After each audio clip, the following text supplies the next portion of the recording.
Olá, tudo bem? Como é que você está? Que bom estar contigo mais uma vez na classe, né? Na nossa classe da Escola Sabatina. Mais uma lição fantástica, uma lição que vem falando para a gente histórias fantásticas da vida de Jesus. E cada lição a gente tem aprendido como Marcos está tentando, né? Ou procurando nos mostrar aquilo que os discípulos aprenderam com o tempo, com o estar com Jesus, com a convivência com Jesus, que é de saber que ele era o grande Messias, Filho de Deus, o prometido. Queira Deus que você também, assim como nós, assim como os discípulos, assim como Marcos, consiga ver isso nos nossos estudos, nas nossas lições, que você consiga enxergar o Deus maravilhoso que te ama tanto, que deu a vida por você e que veio aqui na pessoa de Jesus Cristo para estar conosco e um dia nos levar para a eternidade. Marcos está abrindo a nossa visão para isso e nós estamos em mais uma lição e nós vamos ver como Jesus, como os discípulos viviam fazendo grandes milagres na beira de um lago especial. Já nós vamos entrar no lago que Jesus fazia milagres e no lago que a gente quer levar você hoje conosco na recapitulação da lição. Você como é que foi com os amigos? Falou da nossa classe, passou o nosso link para os seus amigos, indicou para alguém? Não? Indique, hein? Indique, senão o Kevin não vai dar balinha para eles não, né, Kevin? Ó, quem indicar, o Kevin vai mandar um presente, tá bom? E você que não tem lição ainda? Precisa de alguma lição?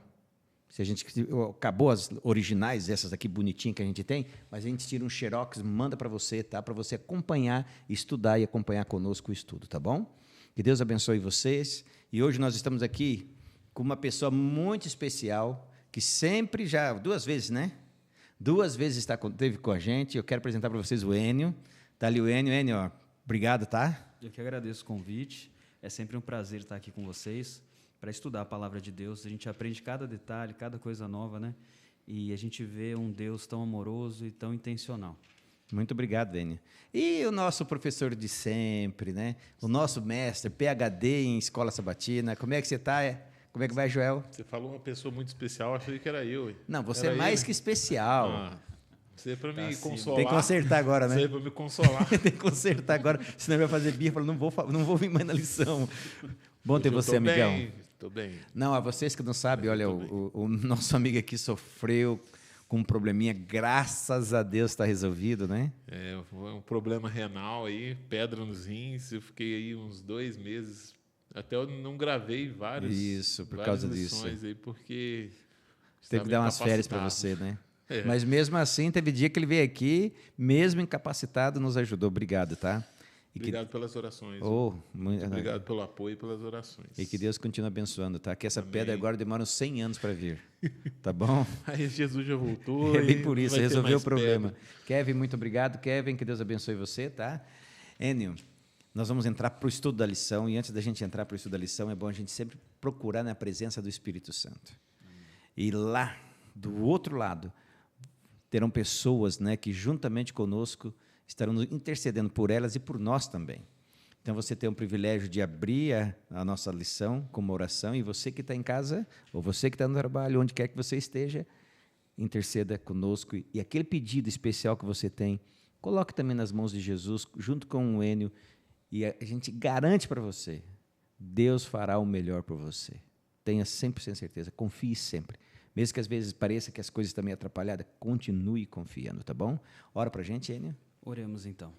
Pai querido, te agradecemos, Senhor, por estarmos mais aqui, mais uma vez, para estudarmos a Tua Santa Palavra, que o Senhor possa nos iluminar, nos guiar, nos direcionar. Pai, também te pedimos especialmente por essas pessoas que nos acompanham, Amém, pelos nossos amigos mesmo, que eles possam ser iluminados por Ti também, e cada pedido, Pai, cada agradecimento que vai no coração, que o Senhor possa estar com eles, guiando, direcionando, e que nós possamos cada vez mais, Pai, estarmos na Tua presença e estudando a Tua Palavra. Amém. Nos ajuda a crescer em graça diante de Ti, Pai. Perdoa as nossas falhas e os nossos pecados. Amém. É o que Te pedimos em nome de Jesus. Amém. Amém. Amém. Milagres à margem do lago.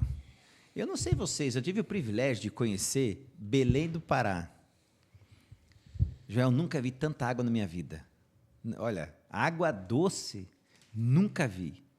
E o interessante é que sempre onde tem água, ou era uma das coisas que fazia no passado, erigia-se uma cidade, né? Sempre as cidades elas tiveram sempre uma presença próxima ao lago, né? Porque, ou seja, onde tem água, há vida. Então, ou seja, Jesus, não diferente do que a gente já conheceu no nosso passado, acredito também era na época de Jesus, e eu tive o privilégio de ir até esse lago e ver como as coisas, né, giram realmente até hoje lá em volta do mar da Galileia, né, que a gente sabe que é o mar, um montão de água, mas na realidade é um grande lago. E Jesus fez várias coisas ali, porque várias cidades estavam às margens do lago. E nós vamos entrar em muitos milagres hoje, né? Muitas coisas que Jesus fez por ali.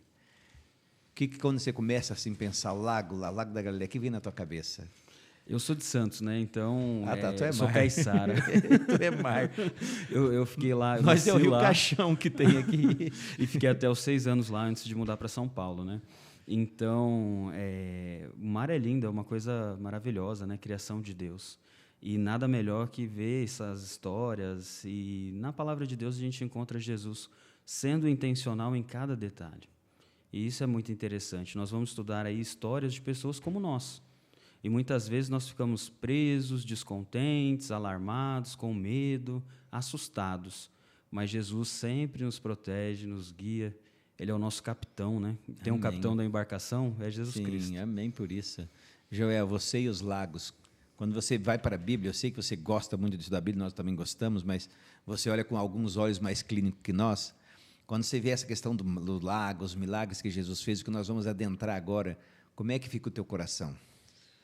Jesus, ele se revelou, assim, algumas revelações iniciais de Cristo, né, dele como Messias, foram ali na região, no próximo ali, ou no próprio Mar da Galileia, né, que é um lago, como você falou. E ali o início do ministério dele, quando ele busca se revelar como Messias, principalmente para os discípulos, nós vemos milagres incríveis que foram operados ali, né? A gente vai ver alguns hoje, né? Então, assim, é algo muito simbólico. É interessante porque o lago é Mar da Galileia, é um outro nome também, que é o lago de Tiberíades, Sim. é toda a mesma região, né? Então, às vezes, a Bíblia vai mudar ali a expressão, mas tratando o mesmo lugar, né? Ao mesmo lugar. A gente vê ali o início do chamado dos apóstolos, né, de Pedro ali, o chamado de Pedro se dá ali. A restauração de Pedro, lá em João, capítulo 21, se dá ali, depois que Pedro tinha, né, parece que ele estava ali desanimado, Jesus restaura Pedro. Então, tem muita coisa legal no lago, em volta do lago. Eu, quando andei lá, nós atravessamos ele ali quase os 32 quilômetros, né? De motorzinho, vai ligeiro. Agora, remar, aquilo ali, 32 quilômetros, que fosse atravessar de assim, 12,5 km, para quem vai na largura dele, não é muito fácil, não. Eu vou dizer, se fosse contar com o meu braço, eram uns 3 meses para nós atravessar aquele lago ali. Mas o mais interessante, já entrando na lição, a gente percebe que Jesus dá-se o início dos chamados dos discípulos ali, como você também já ressaltou. E o mais interessante é que um dos milagres, que eu acredito assim, que tem a ver mais com a natureza inicial de Cristo, foi ali, né? Que é Jesus pregando em volta da lagoa, né, do lago, a multidão acompanhando Jesus, os discípulos com Jesus, e Jesus pega, pessoal, está na hora de a gente descansar, vamos entrar no barco e vamos caminhar. Joel, introduza para a gente essa passagem e o que aconteceu quando eles entram no barco e vão indo embora, vão tentando atravessar para o outro lado. Eu de propósito, não li o versinho ainda, tá? Isso é proposital. Quando eu vi esse episódio aqui, Jesus ele acalmando a tempestade, eu fiquei pensando assim, né? Jesus ele parece que às vezes ele provocava a situação. Quem, em sã consciência, por mais cansado que esteja, estaria num barco, dentro do mar, no meio de uma tempestade, dormindo, e Marcos, eu gosto de Marcos, que ele cita detalhes, num travesseiro. Ele coloca esse detalhe lá. Enia, tempestade da água no barco não dá? Você conta? Então, eu ia contar até uma história que quando eu era criança... Eu vi ele aqui eufórico, depois eu já te passo pode, de volta. Pode ficar à vontade. Quando eu era criança, a gente fez um passeio de escuna. E aí começou a garoar, e era uma garoa simples, não era essa chuva toda aqui que a gente vê na tempestade e tudo mais. E, rapaz, aquela escuna quase virou. E eu vi pessoas ali orando. E o que era um passeio já virou ali um momento complicado. E a gente vê Jesus ali descansando, né? Dormindo ali no travesseiro. Provocando, exato. Com intenção. A situação, porque, assim, ó, acho que os dois maiores... Assim, o ser humano tem medo de morrer. Mas eu, pelo menos, quando era pequeno, ficava pensando nas piores maneiras de se morrer, das quais eu não queria. São duas básicas. Quais são elas? Uma você já falou. Qual que é a outra maneira de... Avião. Eu queimado. Mim, fogo. Os dois que me assustam. Água. Mas a água me assusta mais, você acredita? Então, aí, a gente está falando de algo que traz temor ao ser humano. A minha experiência com água, ela não foi muito boa. Eu sou nascido no Rio de Janeiro e lá não tinha muito acesso. A gente morava longe da praia, às vezes ia, mas teve um conhecido da minha mãe que o filho dele sumiu no mar. Nunca foi achado. Então, minha mãe tinha um medo. Ela não deixava a gente, descuidava um minuto. Então, a gente ia na água para pôr o pé, no mar para pôr o pé na água, só isso. Quando eu vim morar em Poços de Caldas, aí a gente tinha um pouco mais de liberdade. Um dia a gente foi, a meninada, tudo brincar lá numa represa. E eu me afoguei na represa. E uma das pessoas me tirou de dentro. E eu estava assim num desespero. Afogar é terrível. Eu afoguei. Só que depois descobri que eu tinha afogado um pouco mais de meio metro de água. Mas alguém me tirou. Eu sei o que é a sensação de afogar. Eu não sabia nadar. Somos dois, então. Eu não sabia. Eu vi todo mundo pulando, eu pulei também. Quando eu aprendi a nadar, eu resolvi atravessar uma lagoa de um lado para o outro. E faltando assim uns 8 metros para terminar, 7 metros, eu fui perdendo as forças no local que era mais fundo. E eu lembro de chegar sem força nenhuma, arrastando na beira, que ainda era muito fundo, segurando nos matos, o mato soltando na minha mão e dando cãibra nos braços, e eu quase morri afogado. Dessa vez não ia ter ninguém para me salvar. Então, as minhas experiências com água, até hoje eu não gosto de água, não gosto. Na piscina eu vou, entro, sim, mas é onde dá pé. Agora eu fico imaginando Jesus colocar os discípulos nessa situação. Você acha que Jesus estava dormindo porque ele estava muito cansado, a tempestade não acordou ele, ou ele queria despertar algo nos discípulos? E se a gente olhar, né, as histórias de Jesus, a gente vai ver que Jesus, ele, muitas vezes eu me questiono, ele não descansa em nenhum momento. Se você vê, ele encontra com os discípulos dormindo e ele está ali no momento de angústia, e ele fala, poxa, mas vocês estão dormindo? E aí eu fico imaginando, aí chega numa tempestade e ele dorme. Dorme por quê? Com intenção de provocar os discípulos. E aí, muito interessante que aqui no versículo 35 do capítulo 4, ele fala assim, naquele dia, sendo já tarde, ou seja, já estava cansado porque pregou, disse-lhes Jesus, passemos para outra margem. E aqui é muito interessante porque o Marcos é tido como o evangelho da ação. E aqui é uma ação, vamos para outra margem. Então, serve de exemplo para a gente hoje. Jesus prometeu o quê? A volta, a vinda dele, a segunda vinda dele. Então, se ele prometeu que vai chegar o barco até outra margem, realmente nós vamos até a outra margem. Agora, uma pergunta que eu quero fazer, Joel. Jesus acalmar a tempestade. Por que isso causou tamanho espanto nos discípulos? É aqui que a gente começa a entender. Quando a gente vai analisando o texto e pegando as incoerências, nada, a princípio, à primeira vista, pode parecer incoerente, mas Jesus sempre tem um objetivo final, certo? Agora, imagina, aí vocês que já estiveram, talvez, em uma tempestade no mar, como você falou, eu vi uma tempestade no mar uma vez, mas eu não estava no mar, e é algo que traz pavor. Eles acordam Jesus. E ainda perguntam, vocês não se importam que a gente vai morrer, não? São bem, né? Você está aí dormindo, a gente está morrendo, você não se importa com isso? Aí Jesus entra em cena. Aí o objetivo dele começa a ser mostrado. A história pega sentido, né? Pega sentido. Jesus fala assim, aí a gente entende o porquê, tá? Jesus fala o quê para o mar? Acalma, aquieta-te. E o mar fez o quê? Mário Na vento hora. acalmar. E aí os discípulos fizeram qual pergunta? Quem é este que até o mar lhe obedece? Né? Quem é este que até o vento e o mar lhe obedecem? Jesus, os discípulos não sabiam com quem eles estavam lidando ainda, tudo era muito novo. Jesus queria se revelar aos discípulos quem ele realmente era.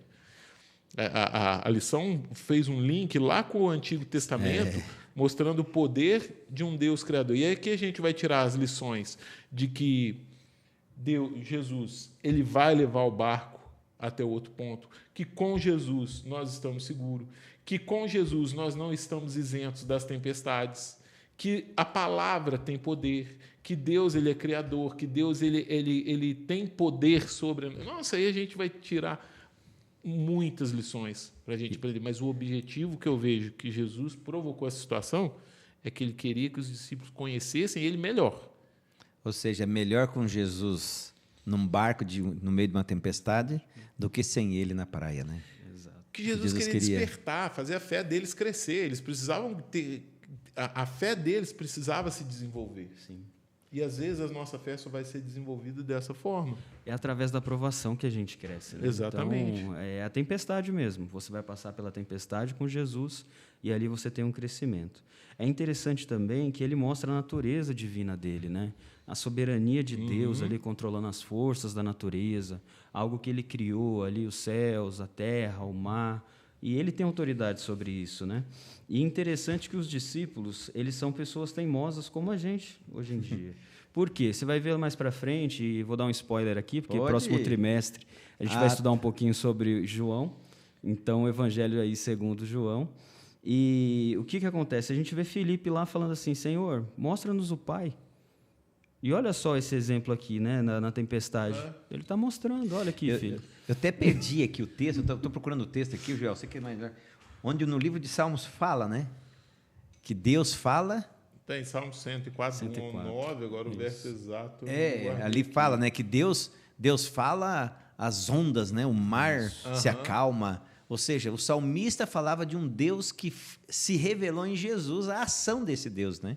Ou seja, o estudante da Bíblia, se estivesse vendo Jesus, sabia, opa, lá nos Salmos fala que só Deus tem capacidade de fazer isso. Exato. Né? Aqui está uma lição para nós. Estar com Jesus, não estar próximo a Jesus, se relacionar com Jesus, precisa ser algo muito mais profundo do que a gente imagina. A pergunta, quem é este que até o vento e o mar lhe obedecem, ela reverbera para nós até hoje. Sim. Ela deve reverberar na minha vida. Quem é este? O Deus que eu me relaciono com ele, eu conheço ele realmente? Quem é este Deus? Essa é uma pergunta que ela só vai ser respondida num relacionamento a vida inteira. Porque muitas pessoas se relacionam com Cristo, com Deus, ou o Deus poderoso, o Deus que faz milagres, mas em algum momento elas abandonam. Então elas não tiveram a resposta para essa pergunta, porque se tiver, você não vai deixar esse Deus. Que Deus é esse? Já pensou? Que Deus é esse? Imagina agora você lá na situação que você estava e alguém chegar e falar para o mar parar e aquietar, você todo aquele pavor, aquele desespero. Você vai ficar mais surpreso com o mar parando do que com o mar revoltado. Isso. Com certeza. Como é que ele conseguiu fazer isso? Essa pergunta, quem é Deus para mim? Quem é Deus na minha vida? Quem é esse Jesus que eu me relaciono com ele, que pode todas as coisas, mas muitas vezes eu torno ele pequeno. Eu duvido dele, eu não tenho fé nele. Essa é uma pergunta que precisa ser respondida todos os dias num relacionamento contínuo até o final da nossa vida. Agora, uma coisa interessante, a lição ela vem falando de teofania. E se a gente prestar atenção que teofania, eles podem explicar melhor que eles são os professores, eu só sou aluno aqui tentando aprender. Teofania é a aparição visível de Deus, ou do poder de Deus, ou dele de anjos, né? São manifestações divinas de várias formas, né? Por exemplo, quando o Espírito Santo desceu sobre Jesus, é um tipo uma aparição de teofania, né? A sarça ardente lá no deserto, teofania, uma manifestação divina de várias formas. E se a gente pegar, a gente vai ver que teofania, na Bíblia, ela apresenta mais em momentos difíceis do que em momentos normais. Apareceu muito, foi com Moisés, né? Algo excepcional também na questão de Jesus que você falou, mas você vê que a teofania dele, os anjos, sempre em momentos de dificuldade, ou seja, E essa pergunta que você fez, quem é esse? Né? É o Deus que aparece, né? A teofania, ou seja, o milagre, às vezes visível, invisível, uma pessoa que vem, um anjo que aparece, a gente acha que é um ser humano, né? Nos protegendo, ou seja, o Deus, a teofania de Deus até hoje, ela aparece nos piores momentos da nossa vida. Né? Isso é muito interessante. Agora, mais alguma coisa? Só completando aqui, também a parte de Moisés, né, bem falado, mas assim, ele teve privilégio, né, de falar face a face com Deus, e eu fico imaginando, né, como ele deve ter se sentido ali, e o rosto dele resplandecer a glória de Deus, é algo muito profundo, né, para a gente. A gente tem um relacionamento pessoal com Deus, mas assim, imagina você ter ali aquela teofania, ou seja, você vê O próprio Deus. a manifestação do próprio Deus. Isso é maravilhoso. Isso é muito Moisés realmente foi privilegiado. Agora, interessante, né? Eles vão lá, atravessam o mar e chegam na outra margem. E eles já chegaram lá com a fé forte agora, né? A fé deles já estava mudada, né? Devia estar, né? Aham. Por isso que eu falo assim, ó, a minha briga com muita gente, assim, milagre não. Ó, você que está aí, milagre não quer dizer nada na vida Não de é uma pessoa. garantia Não é. de uma vida O que de quer dizer é sucesso espiritual. relacionamento. Pessoas que ficam nessas igrejas atrás de milagre, atrás de milagre, atrás de milagre. Jesus vai voltar, elas vão continuar perdidas se não mudarem o foco, ao invés de ir atrás do milagre, atrás do Deus do milagre. O que acontece? Jesus chega lá, Enio, o que dá de cara com quem, Enio? Com o endemoniado, né? Que Era um coisa. endemoniado bonitinho? Não. Aqui a gente estava até conversando um pouco antes daqui do podcast, falando sobre as palavras, né? Porque fala sepulcros aqui, né? E bem entendido como Seol, ali as sepulturas. E, poxa, a pessoa sair dali, ele não estava legal. Ele não estava com um semblante bonito. Ele vivia preso. Preso a quem? Ao inimigo de Deus. E nós vemos aqui o grande conflito também.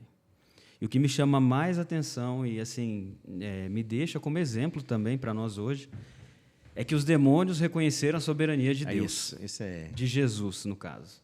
E os discípulos ali, com né? Quem é dificuldade. este? É, com dificuldade. E como assim? Aí ele chega e faz o quê? Ele se prostra. E nesse se prostrar, mostra, né, a palavra grega aqui, que ele adorou. Só uma perguntinha. Não foi na lição passada também, na semana passada, que os demônios reconheceram Jesus dentro de uma igreja e as pessoas não conseguiram ver que Jesus estava ali? Olha que coisa interessante. É profundo isso, né? Porque a gente vive num grande conflito. E nós vemos que as forças do inimigo, do mal, elas reconhecem Jesus ali e tremem de medo.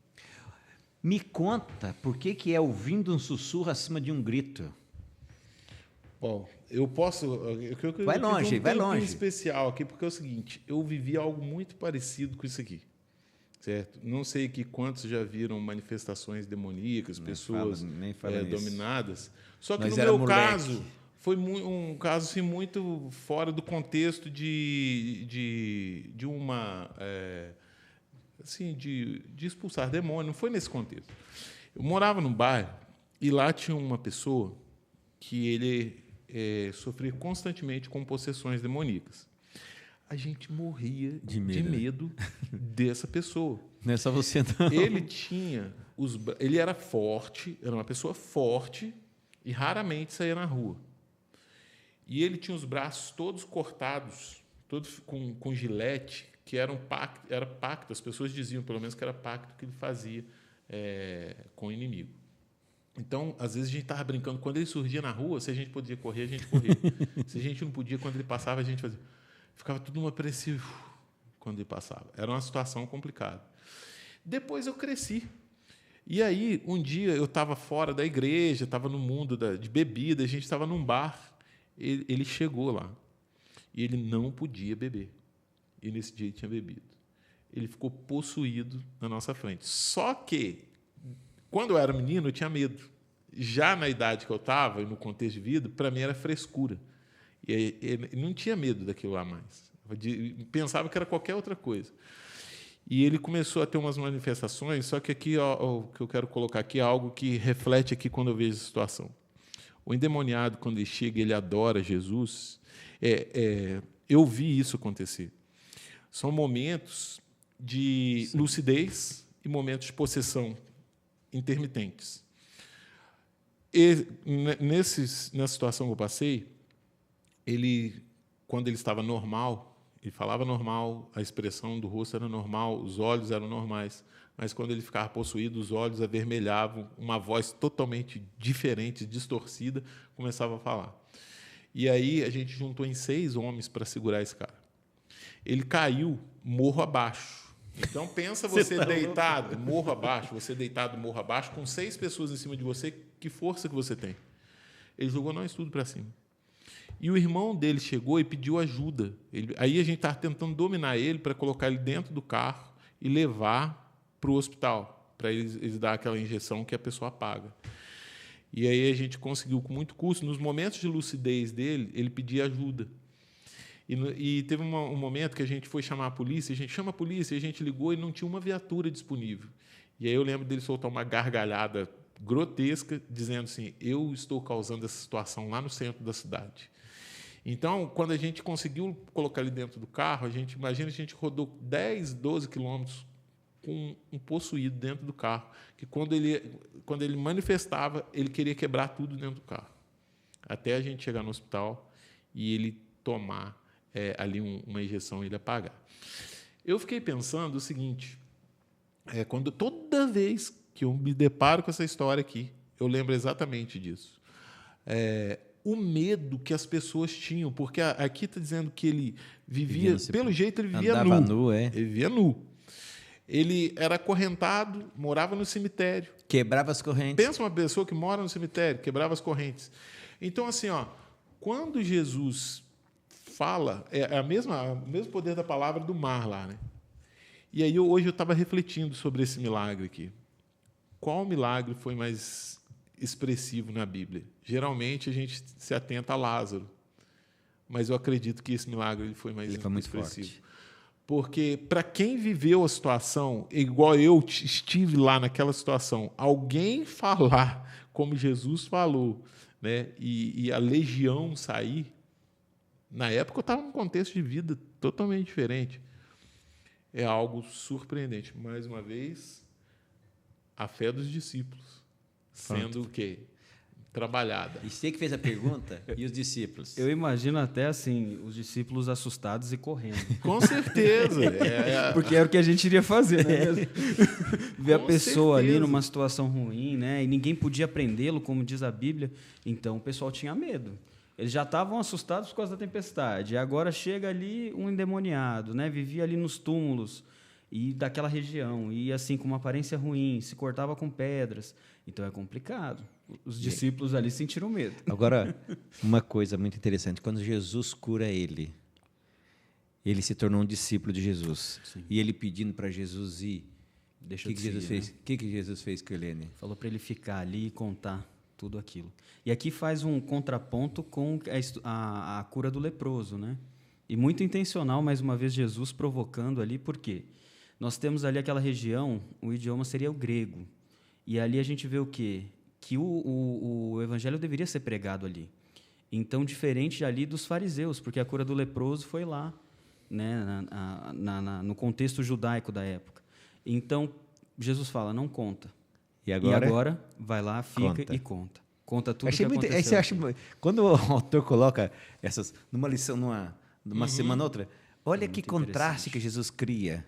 Ou seja, haveria mais dificuldade de falar de Jesus para o povo que Jesus veio, que fazia parte, do que para os gentios. E tem um fato intrigante nessa história, que é a permissão que Jesus dá para os demônios entrarem nos porcos. Assim, assim. Por quê? Eu fico me perguntando por quê. E até o autor colocou aqui, Jesus, ponto para Jesus, ponto para Satanás. Ponto para Jesus, ponto para Satanás. Na lição está aqui. Né? Um ato era ponto para Jesus, expulsou os demônios. No outro, os animais se jogam, era ponto para o inimigo. E fica nessa questão. Aí a gente olha com os olhos do grande conflito, o inimigo sempre tem uma intenção, pareceu uma intenção boa, então deixa a gente ir para os porcos. Os porcos são precipitados no mar, todos morrem, e o resultado qual que foi?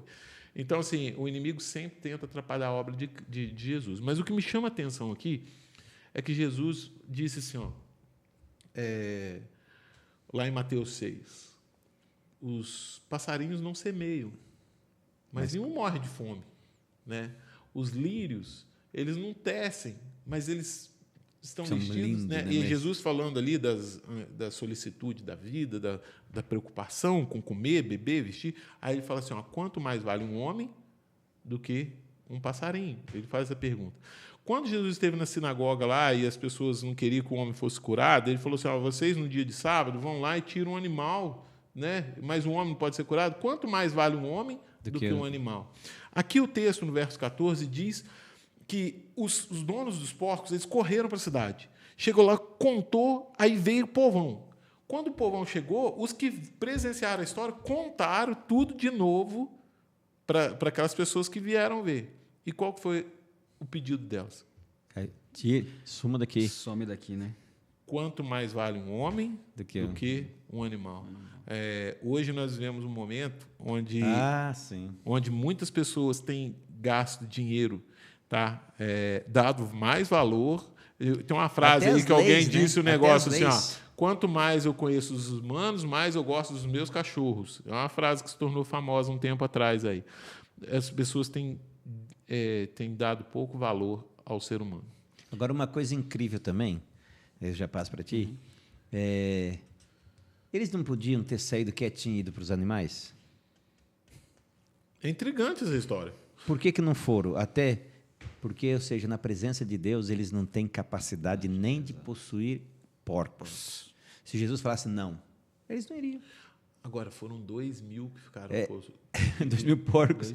E aí, o que a gente imagina da vida desse homem? Você está doido. Pode falar, Enio, você ia falar ali. Não, era só complementando mesmo o que o Joel disse, porque assim, é interessante que na primeira vez que eu li esse relato, eu fiquei pensando, poxa, eles viram o que tinha acontecido, né? Viram ali o menino sendo curado e ali a pessoa, né, sendo regenerada, restaurada. E interessante que eles falam, some daqui, né?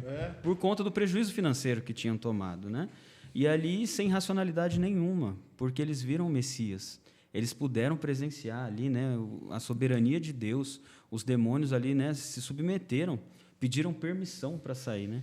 E a gente pode ver que eram 6.000 anjos, né, ruins, né, demônios, e contra Jesus. E você vê a força que Jesus tem, a soberania que Jesus tem. Muito... E ali, quando a pessoa vê, né, imagina a situação ali, o pessoal olhando, então eles tinham essa concepção, mas por conta do amor ao dinheiro, eles não quiseram saber do que... E eu queria chamar bem a atenção, para aproveitar a tua fala, como a gente tem que crer no poder de Deus. Às vezes a gente crê no poder do diabo, ficar com medo do diabo, porque o poder de Deus é maior.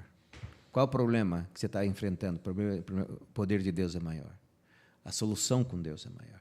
E já na lição, na próxima, como Jesus teve que sair de lá, né, foi jogado chispa daqui, nós não queremos Expulso, você aqui, né? Se manda. Fala que eles fizeram a mesma coisa que eles fizeram de noite, eles fizeram de dia. Entraram no barquinho e atravessaram. Ou seja, Jesus foi lá só para encontrar esse rapaz, certo?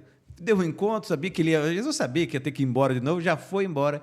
Aí ele diz, Mas deixou a semente plantada. Deixou. E um grande exemplo, né? Jesus chega na outra região, no outro lado. Quando Jesus chega no outro lado, o que acontece? Vem Jairo para cima dele. Pedindo o quê? Fico imaginando, né? Eu como pai, né, de uma menina. Então, ali o momento, Jairo era um líder religioso, né? E aquele momento de dor, de angústia, ele vai lá e pede a Jesus. Jesus, cura minha filha, né? E aí, o que acontece? Efeito sanduíche.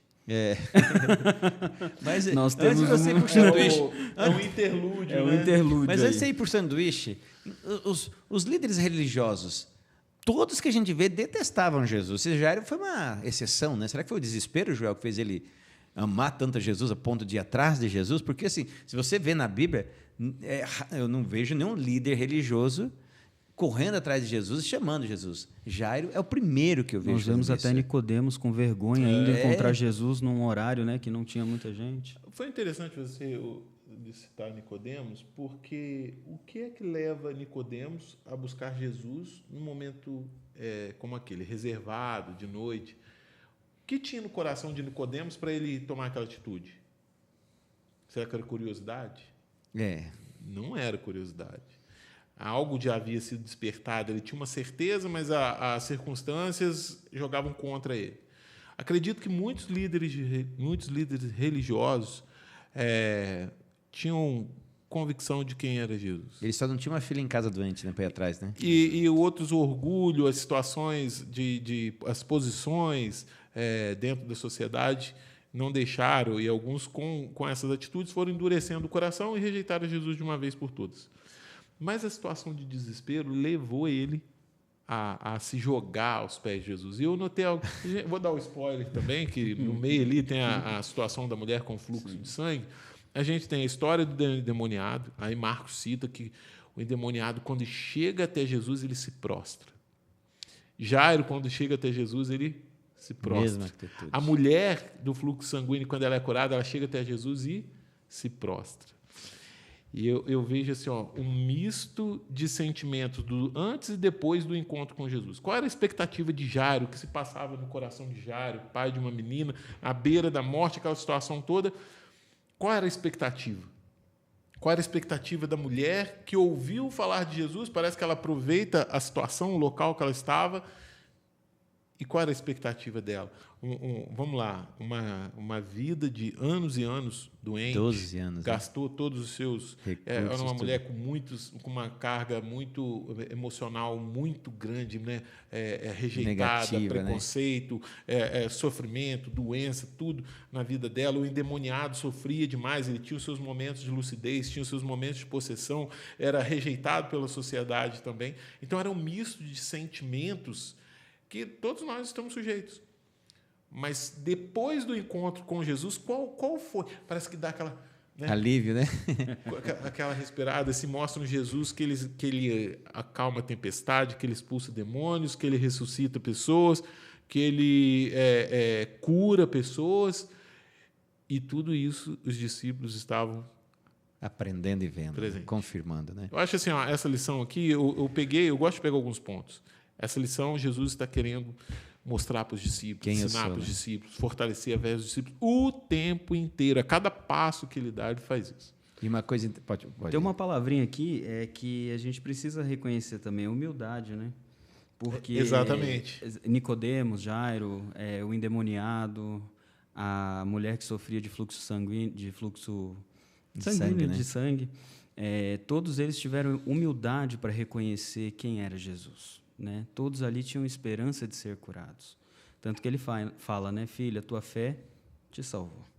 Então, era uma fé assim, e humildade para ter essa fé, para reconhecer que sem Jesus nada fazemos. Então, eu vou fazer um link agora com a lição rejeição e aceitação. Enquanto aqui, lá, no outro lado do lago, humildade, você falando, misto de sentimentos. Do lado de cá, Jairo, a mulher de fluxo de sangue. O que acontece? O que aconteceu quando Jesus foi na cidade dele? Na verdade, Jesus ele provocava demais, né? E a gente pode ver aqui uma questão do judaísmo mesmo.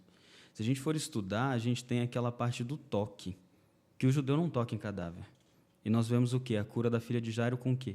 Com um toque. Ele tocou na mão dela e levantou ela e falou, levanta-te. Né? E da mesma forma, como que a mulher foi curada do fluxo de sangue? Ela tocou. Tocando em Jesus, né? Então, assim, se você tocasse num cadáver, para o judeu, o que seria, né? Então, Jesus, mais uma vez, provocando eles a pensar. Que será que a gente deve guardar? Os mandamentos de Deus ou as leis costumeiras, as tradições judaicas? Então, fica um paralelo para a gente refletir sobre isso também, né? O que é mais importante? O que é mais importante, obedecer a Deus ou aos homens? Ou a tradições de homens? E interessante que quando Jesus chega no meio do povo deles, Joel, eles não estão esperando que nem o Jairo, não. Nem que nem a mulher de fluxo de sangue. Nem que nem o homem do outro lado, o endemoniado. Jesus, eu acho que assim, teve a maior rejeição. Foi na cidade dele do que quando ele estava no meio dos fariseus, por enquanto, né? Eu até coloquei bem no alto da minha lição, o santo de casa não faz milagre. Milagre. Assim, quando Jesus chega ali, a história, a fama de Jesus já estava evidente. E aí, quando eles olham, que é isso? Quem é esse homem? Esse é o carpinteiro. Nós conhecemos ele, né? Filho de Maria. Filho de Maria. De José. A expressão o carpinteiro, ela é pejorativa. Ela é preconceituosa. Né? Assim, é interessante isso, porque muitas vezes As pessoas que às vezes a gente mais conhece são as que a gente tem mais dificuldade de falar sobre Deus para elas. Já reparou? E às vezes pessoas vão ter um relacionamento com Deus conhecer um Deus que às vezes você mostrou e falou muitas vezes, mas por intermédio de outra pessoa. É interessante isso, né? Mas acredito que essa rejeição aqui ela tenha se dado por conta do preconceito mesmo. Os milagres que vinham sendo realizados, Jesus operou muitas curas, mas quando chega aqui na cidade dele, no versículo 6, diz assim, que Jesus ficou admirado com a incredulidade deles.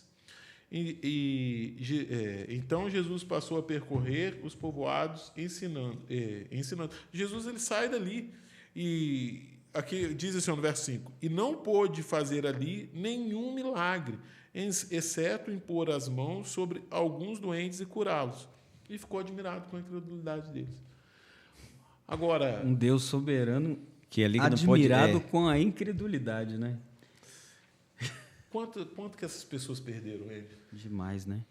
Foram eles que perderam tudo, né? O preconceito pode fazer com que a gente perca. Né?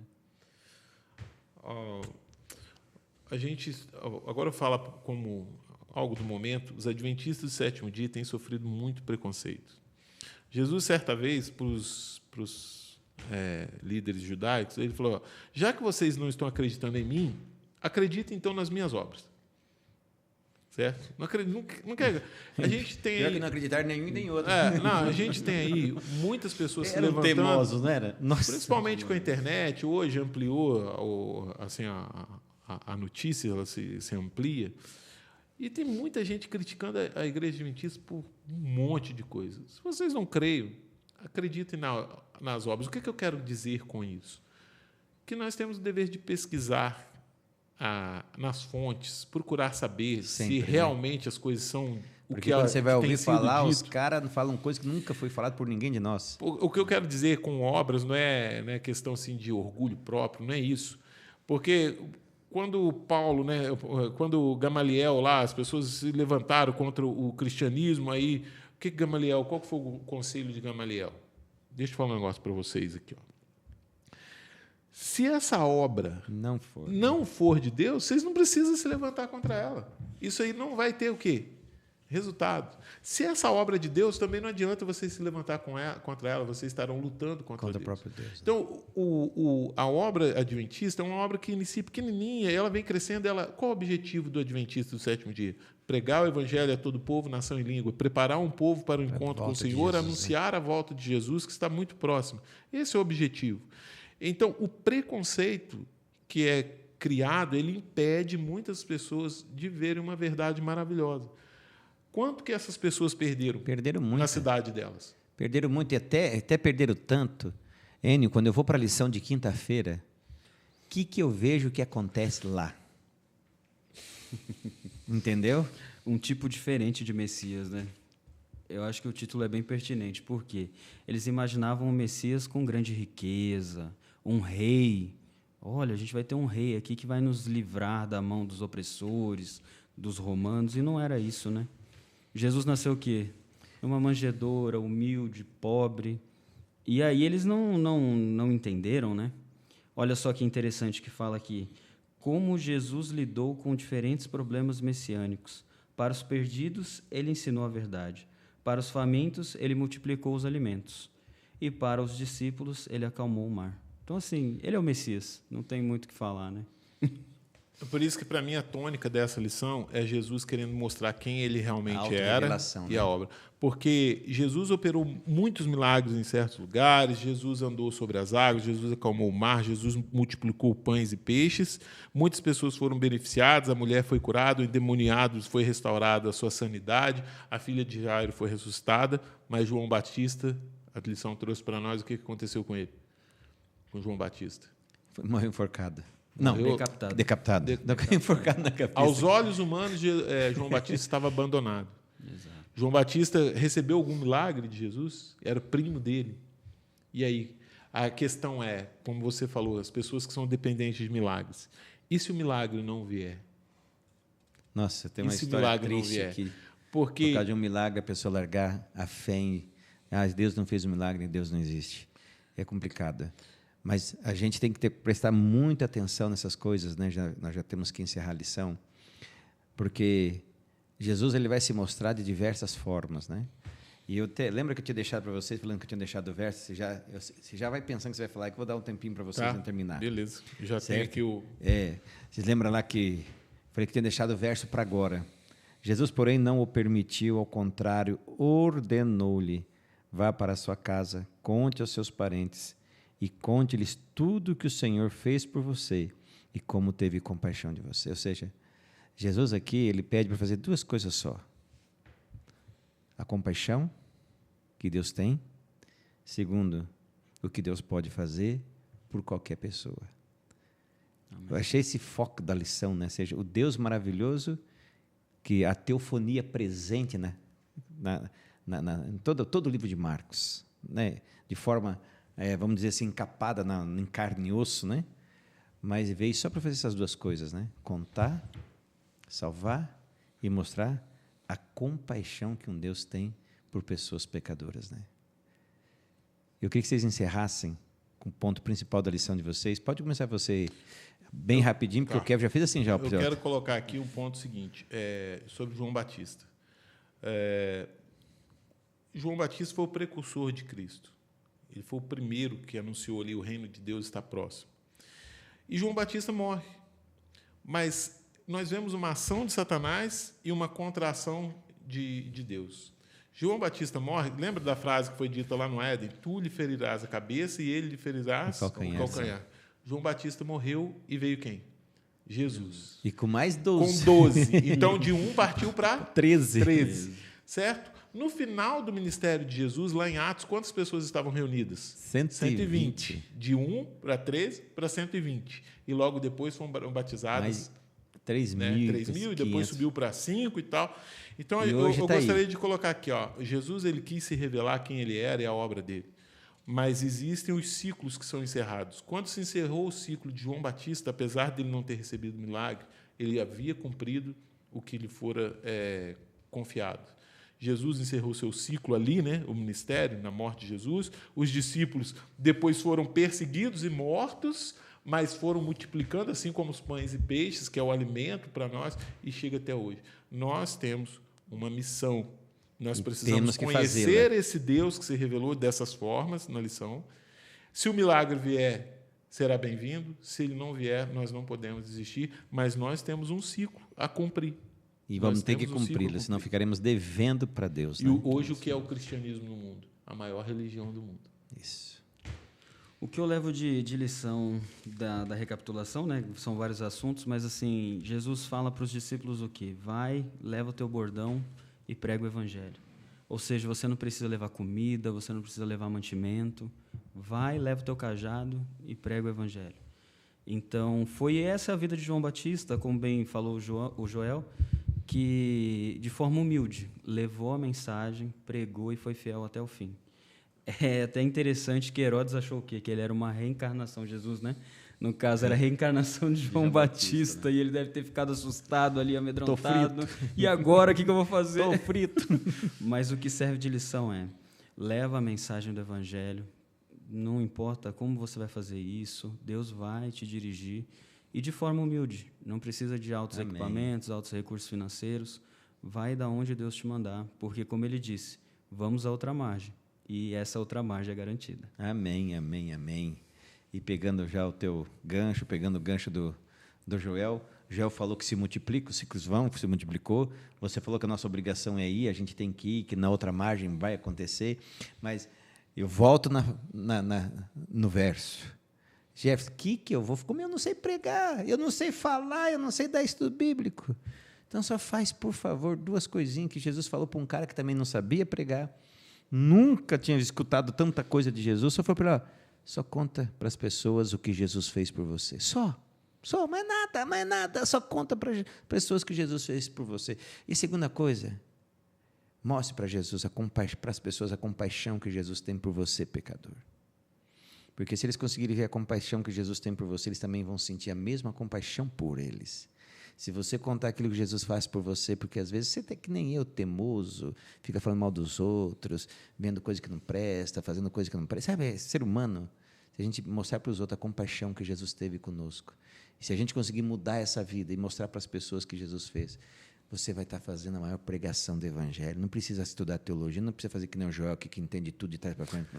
Não, não precisa. Seja que nem eu mesmo, certo? Malemar sabe das coisas, mas vamos contar para as outras o que Jesus fez por nós e a compaixão que Ele tem por cada um de nós. Vamos orar? Querido Papai do céu, nós rogamos a Ti a sabedoria do céu. Se revele na nossa vida como o Senhor se revelou às margens do mar da Galileia. Por favor, ó Deus, faça o milagre de restauração, que nós possamos conseguir contar para as pessoas aquilo que o Senhor já fez por nós, a compaixão que o Senhor tem por nós, o perdão que o Senhor nos concede a cada manhã que a sua misericórdia se renova. Por favor, Deus, que a Tua igreja possa viver o Evangelho, que nós que estamos aqui vivamos o Evangelho e que as pessoas possam ver Jesus em nós. Nós suplicamos em nome de Jesus Cristo. Amém. Semana que vem já está logo ali, hein? Só 7 dias. Mesmo canal, mesmo dia, mesmo horário, nós vamos estar aqui para compartilharmos mais uma lição da classe. E que lição fantástica. O Evangelho de Marcos está sendo fantástico. Então, por favor, divida, compartilhe, dá o seu like, manda um abraço para nós, que a gente é vaidoso, a gente vai ficar bem feliz em mandar um abraço para nós. E nunca se esqueça, lembre sempre, sempre, sempre, sempre, nem só de pão viverá o homem, mas da palavra que sai da boca de Deus e que você pode encontrar nesse livro fantástico. Faça desse livro a tua leitura, o teu estudo, a tua vida e o do Deus desse livro, que é o Deus que nós estamos estudando em Marcos, o Deus que vai fazer a diferença em você. Até semana que vem, nesse mesmo canal, nesse mesmo horário. Né, Kevin? Kevin disse que sim, então até semana que vem.